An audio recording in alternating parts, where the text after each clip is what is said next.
Ini saya ditemani oleh Mas Abi, salah satu atlet, salah satu dulur kita dari PSHT, atlet juga, bahkan beliau adalah salah satu senior di komunitas Akademi Fighter.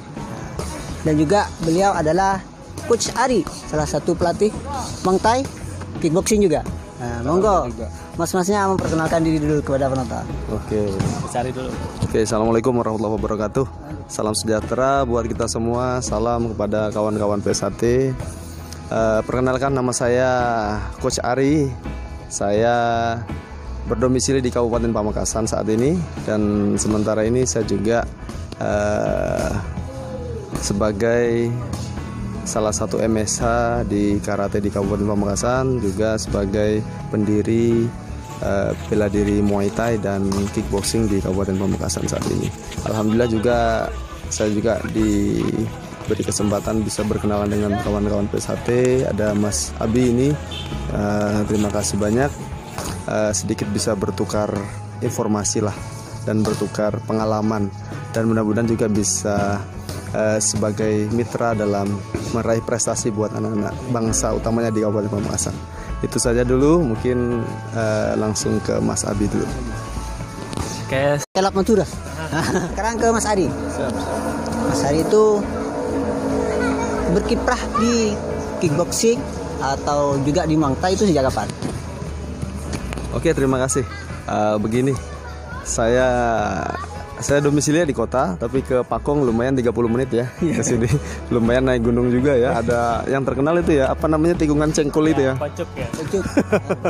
Tapi alhamdulillah lancar, selamat, dan lumayan ya, senang juga perjalanan. Kembali ke ini ya, ke pertanyaan. Saya menekuni bela diri awalnya Muay Thai dulu. Saya Muay Thai itu menekuni tahun 2016. Saya mengikuti awalnya adalah mengikuti penataran daerah dulu di Sidoarjo, itu 2016, mengikuti ada sekaligus kejuaraan di Sidoarjo. Dan saya bertanya kepada provinsi bagaimana cara untuk membentukkan kepengurusan di kabupaten. Syaratnya adalah harus memiliki sertifikat, harus memiliki sertifikat nasional yang lisensinya adalah PB Muay Thai Indonesia. Saya mengikuti itu di Puncak di Bogor waktu itu tahun 2016. Saya mengikuti, terus saya mengajukan di Pamekasan, alhamdulillah disetujui, dan kita berdiri tahun 2016 masuk KONI Pamekasan. Selanjutnya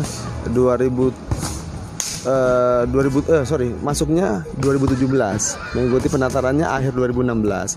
2017 masuk KONI Pamekasan, akhirnya ada penataran lagi, saya mengikuti penataran yang tingkat lebih tinggi lagi. Terus tahun 2019 kita mengikuti Porprov. Sebelum itu kita sudah mengikuti event-event kayak kejuaraan Muay Thai di Ngawi, di Surabaya, Kejurprov. Juga karena dulu di Pamekasan ini juga ada di Pamekasan ini belum ada kickboxing waktu itu, tapi ada kejuaraan kickboxing ya. Salah sarana untuk menambah jam terbang anak-anak Muay Thai ya ikut di kickboxing. Seiring berkembangnya itu kita mengikuti Porprov. Kemarin Porprov kita 2016, kita adalah cabur baru di Kabupaten Pamekasan. Alhamdulillah kita dapat emas dan 1 perunggu. Itu luar biasa ya, baru cabur baru, tapi memang berat. Kita benar optimis untuk meraih itu, dan kita latihan memang keras. Nah, berpikir dari kenapa atlet Muay Thai bisa main kickboxing kok nggak ada cabur sekalian. Nah, selanjutnya tahun 2017 kami itu masuk juga ke KONI untuk mengajukan kickboxing. Tapi seiring berkembangnya, mungkin karena terlalu banyak kegiatan, akhirnya disetujui oleh KONI Pamekasan kickboxing masuk di cabur di KONI Pamekasan tahun 2020 ini. Dan saya bertemu dengan kawan-kawan dari PSHT. Ternyata banyak teman-teman yang ingin sekali bertanding di ring ya. Kita bisa arahkan mereka baik ke Muay Thai ataupun ke kickboxing. Utamanya ini ada klub apa namanya? PSHT. Akademi Fighter. Nah, yang mewadahi pencak silat, kickboxing dan Muay Thai. Kami sebagai pengurus kickboxing dan Muay Thai di Kabupaten Pamekasan terbuka lebar kepada klub ini. Dari berbagai pihak juga kami sangat menerima jika ada yang ingin bergabung kepada kami, dan kami juga sangat senang bisa hadir ke sini, bisa saling silaturahmi. Oke, begitu. Dan ada beberapa juga yang dalam pencaksilat tidak digunakan, yaitu proses dengkulan kayak gitu dari kaki itu tidak ada, kemudian sikutan tidak ada, jadi seperti itu. Kemudian kalau kita mengaca pada cabang olahraga Muay Thai itu ternyata ada sikutan, namanya di pencaksilat itu sikutan. Tapi kalau di Muay Thai elbow. Nah, nih. Jadi ada sasaran tersendiri. Kemudian yang paling sangat mendasar dalam pencaksilat itu sasarannya, maksudnya pasangannya itu terbuka. Kalau pencaksilat terbuka. Kemudian kalau kickboxing itu seperti tinju, sedikit untuk mengamani daerah kepala, seperti itu. Karena memang sasarannya boleh ditendang untuk kepala, tapi kalau silat tidak boleh. Jadi seperti itu yang memang mendasar. Mungkin dari Coach Ade juga menambahkan lebih detail lagi ya. Mungkin. Sorry. Oke, begini, antara kickboxing dan Muay Thai, bela diri ini hampir sama. Dia stylenya berdiri atau stand up. Jadi maksudnya dia real berdiri, sasarannya semua sasaran itu silat cuman jadi kepala seluruhnya paha, betis, perut, wajah, itu semuanya semua poin. Hanya perbedaannya di antara kickboxing dan Muay Thai itu adalah kalau di kickboxing tidak pakai elbow. Ya, tapi di kickboxing boleh. Kalau di Muay Thai di Muay Thai pakai elbow, di kickboxing tidak pakai elbow. Dan ada namanya keni itu lutut masuk ke perut atau ke muka. Kalau di kickboxing hanya cukup satu kali, lalu dilanjut dengan gerakan lain, dikombinasikan. Jadi tidak boleh beruntun. Kalau di Muay Thai mau 100 kali, nah jadi lebih menyeluruh Muay Thai. Jadi lebih keras Muay Thai. Tapi ya kickboxing juga keras, cuman ada beberapa yang tidak diperbolehkan. Itu aja sih. Dan sama-sama bertanding di ring. Nah, tapi kalau di kickboxing sendiri juga dibagi menjadi dua. Kalau di PB ya, itu dibagi menjadi dua kelas ring dan kelas tatami atau matras.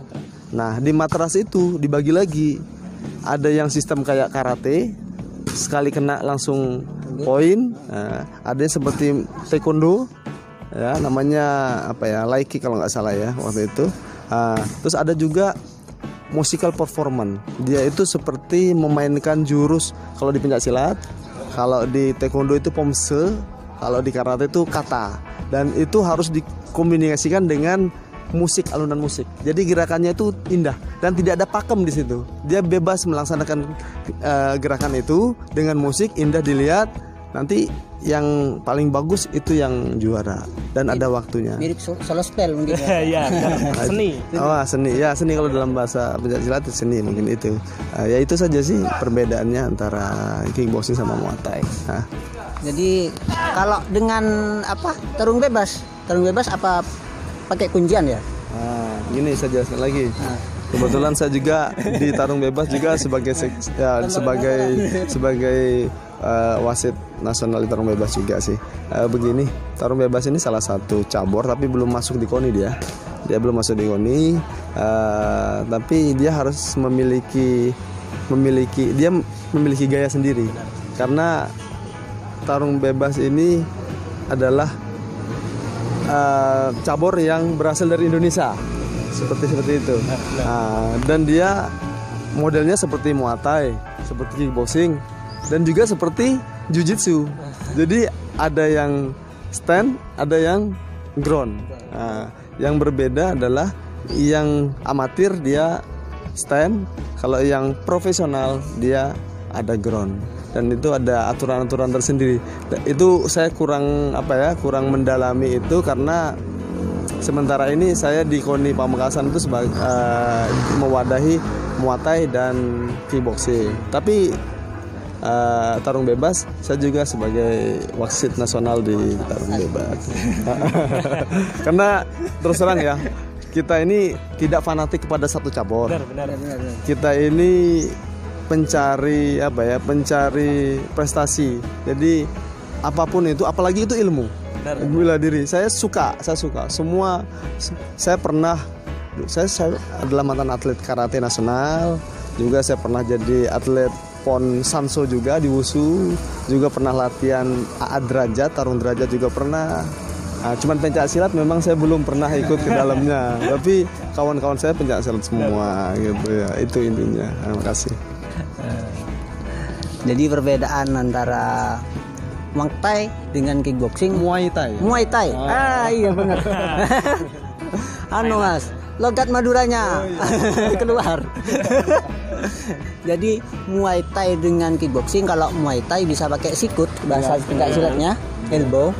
Kalau kickboxing cukup pakai tinju sama tendangan. Dengkul boleh cuma cukup satu kali Dan dikombinasikan dengan gerakan lain, dilanjut dengan dengkul lagi boleh.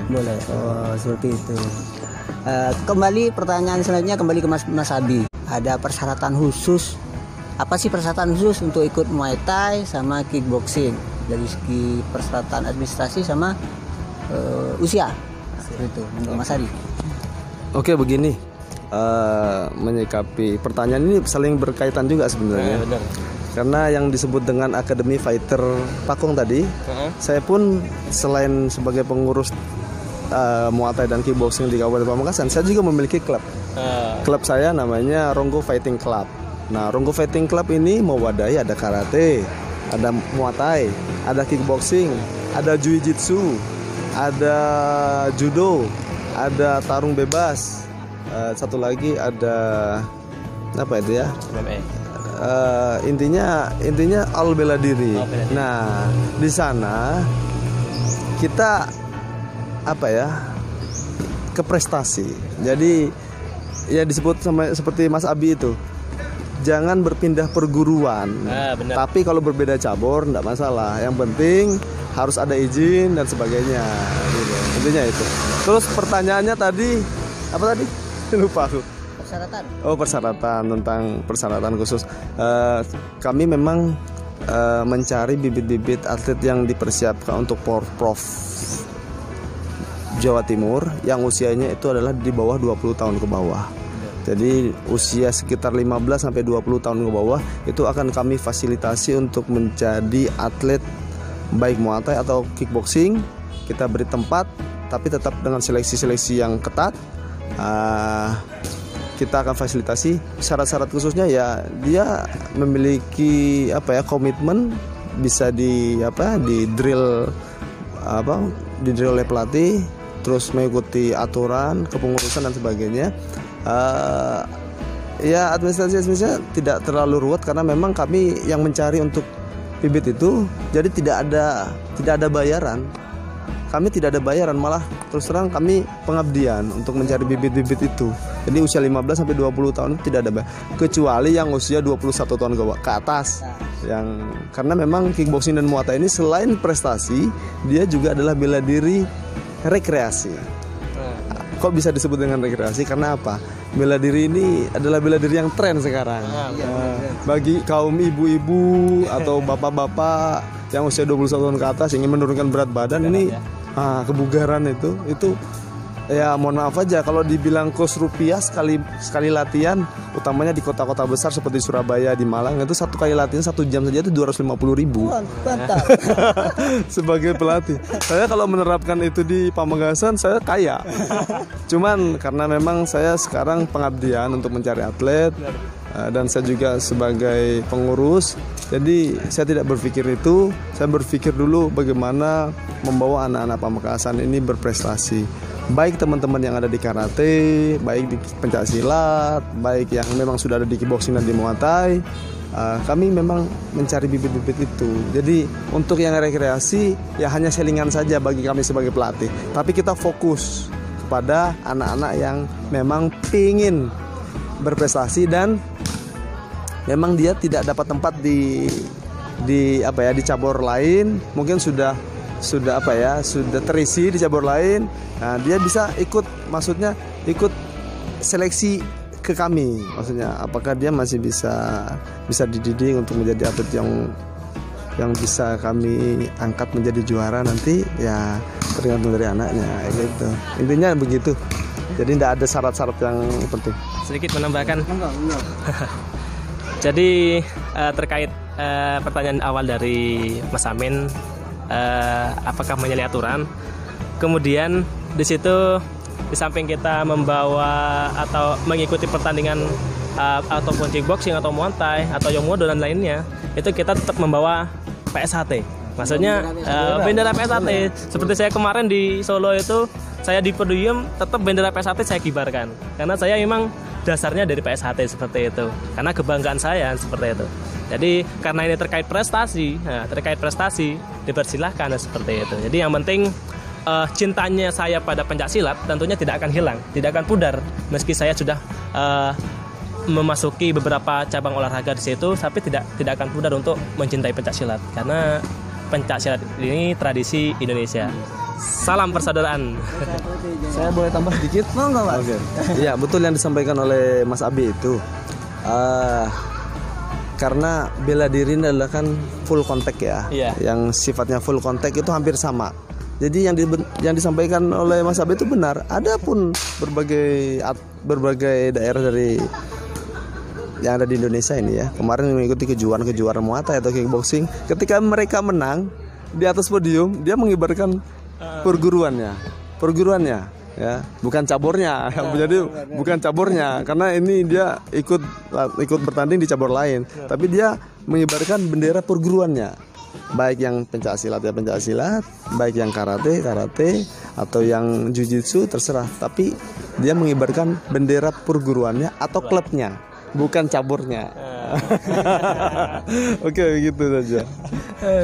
Terima kasih. Jadi memang kemarin ada beberapa atlet, baik kalau di MMA itu Mas Wardi, dia tetap mengibarkan bendera PSHT, bahkan sempat membukaan juga. Kalau di Yomodo saya pernah melihat fotonya Mas Mahfud, di Facebook sama Mas Abi juga pernah. Bahkan kemarin di SEA Games kalau tidak salah itu atlet wushu ada dari PSHT. Nah, jadi monggo dulur-dulur PSHT kalau mau ikut cabur lain dipersilakan. Kalau daerah Pamekasan bisa langsung menghubungi Mas Abi seperti itu. Kalau daerah kota mungkin langsung ke Mas Hari. Ya Mas Hari ya. Nah. Kenapa? Harapan saya yang penting membawa prestasi, silakan semua cabur diikuti. Yang penting mampu dan basicnya bela diri. Tapi kalau bela diri ikut sepak bola ada sudah jelas perbedaan ototnya sudah jelas beda ya. Silat itu sedikit-sedikit kaku.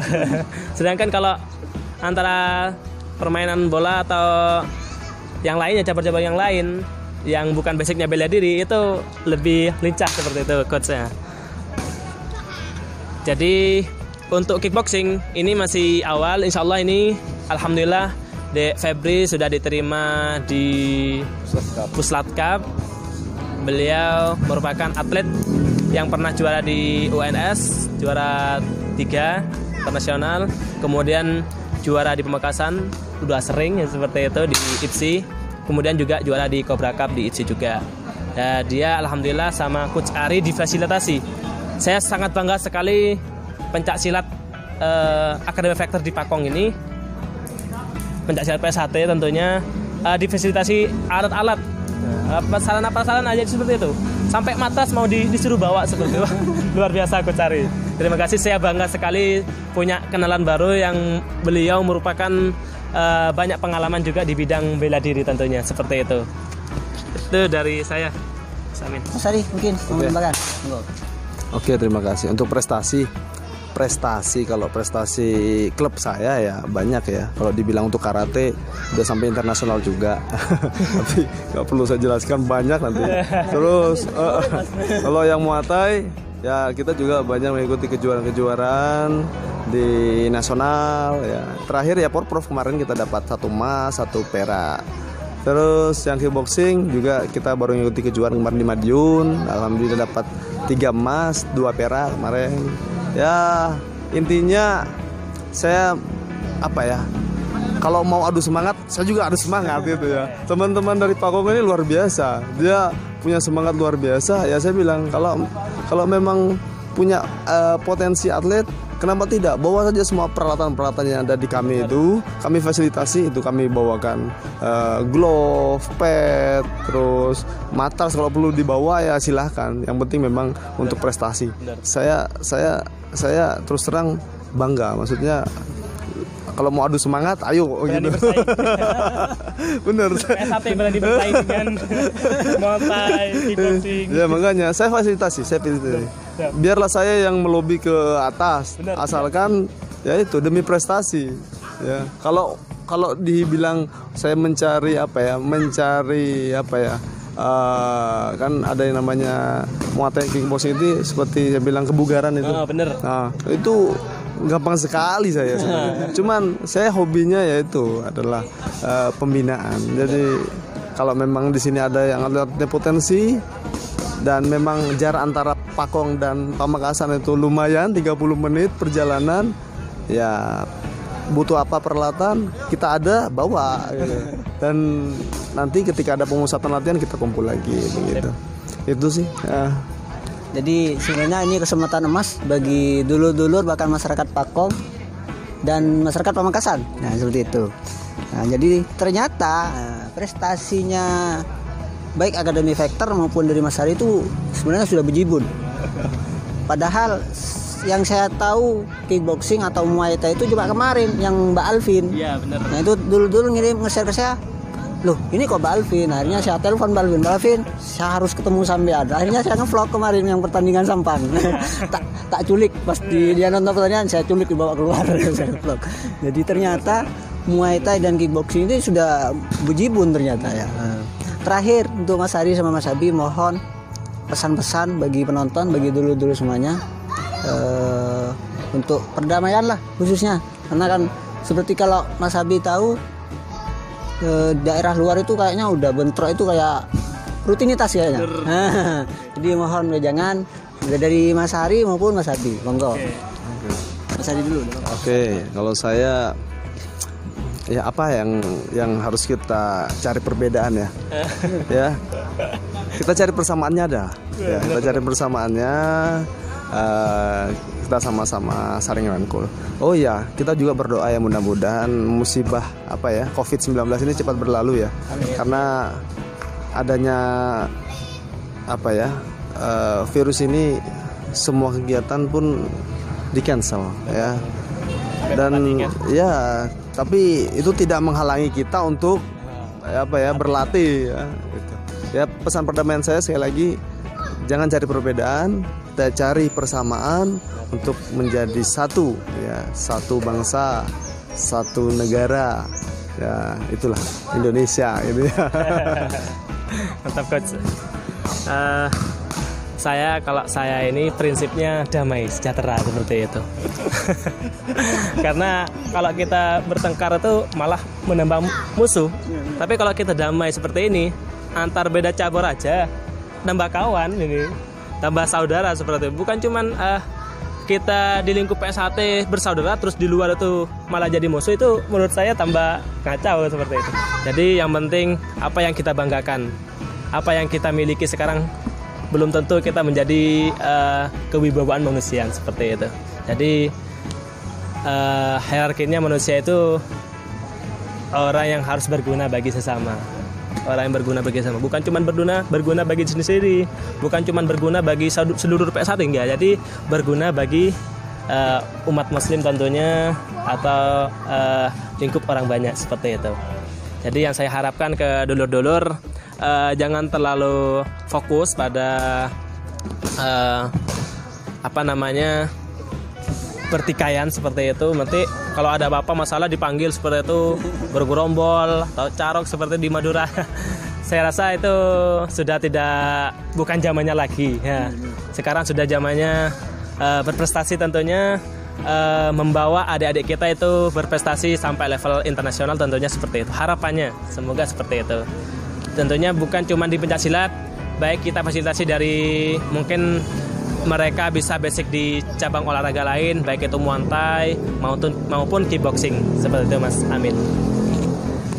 Terima kasih Mas Ari maupun Mas Abi. Mungkin saya juga mau menambahkan. Jadi monggo dulur-dulur bahkan semuanya tanamkan mindset bahwa satu musuh itu sudah terlalu banyak, tapi 1000 saudara itu masih kurang. Nah, jadi tanamkan mindset itu biar kita sama-sama bisa merangkul semuanya seperti itu. Jadi terima kasih Mas Ari, terima kasih Mas Abi. Semoga prestasi dari Academy Factor maupun dari klubnya Mas Ari. Ya, Ronggo Fighting Club.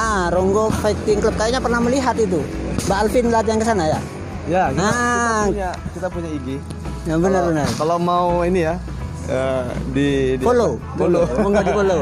Ya kita sorry ya. Monggo lanjut aja. Biar kalau semuanya main ke Pamekasan bisa gabung latihan baik dari seluruh daerah, teman-teman TSAT atau siapapun yang ingin berlatih Muay Thai atau kickboxing di tempat kami. Kami posisinya di Kota Pamekasan, di dekat Terminal Pamekasan, di dekat kampus IAIN Pamekasan. Letaknya di Perumahan Geraha Kencana Blok GG 14. Di sana ada namanya Ronggo Fighting Club ya. Kami menerima siapa saja bisa latihan. IG kami Ronggo FC ya, Ronggo FC ya, Ronggo FC ya. Tadi ada lambangnya kami Muay Thai begini. Oke, gitu. Mungkin ini ada gini nggak? Ya, ada juga. Saya juga pengen mempromosikan juga ini. Juga saya membawa Academy Factor. Tentunya latihannya berpusat bisa di Kecamatan Pakong. Kalau hari sekarang Selasa ya, hari Selasa, kemudian hari Jumat kita bisa di lapangan Pakong Stadion. Karena memang sekarang sebenarnya tempat latihannya di Puslat di Bicorong ini. Di barat jalan itu Bicorong, rumahnya Mas Ali Wafa. Karena lagi ada COVID, jadi kita keluar dulu biar tidak terlalu mendekat ke dalam, ke perumahan seperti itu. Jadi tempatnya di Kecamatan Pakong, kemudian di stadion. Ini bukan cuman kickboxing atau Muay Thai, juga ada pencaksilat. Jadi pelatihnya masing-masing ada. Di kickboxing ada Mas Nawari, dan kemudian di pencaksilat ada Mas Wasid sama Dek Dorif. Jadi seperti itu. Jadi hadir ke latihan kami di Academy Factor. IG-nya apa? Oh iya. Oh ini promosi Nova ya. Oke, untuk IG-nya Academy Factor Pakong. Kemudian juga di YouTube-nya juga Academy Factor Pakong. Seperti biasanya itu. ada di sini. Bisa nanti dimasukkan. Tapi biasanya orang-orang yang bertakwa aja yang bisa ngelihat. Jadi seperti itu. Terima kasih sebelumnya, dan kembali lagi semoga kita bisa terus berprestasi gitu. Oke, dulur-dulur, jangan lupa terakhir jangan lupa di like, di komen, di subscribe channel YouTube-nya Amin Kramar 22, juga channel YouTube-nya Academy Factor. Kita juga ada Arya Kamandanu. Channel YouTube-nya. Oke, Lur. Ada Pemuda 22 ya. Pemuda 22 dari Ranting. Praga. Oh, yang sampean itu? Iya, Ranting. Oh, benar. Terima kasih. Oke, salam persaudaraan, salam IPSI, salam kickboxing, salam Muay Thai. PSAT Jaya.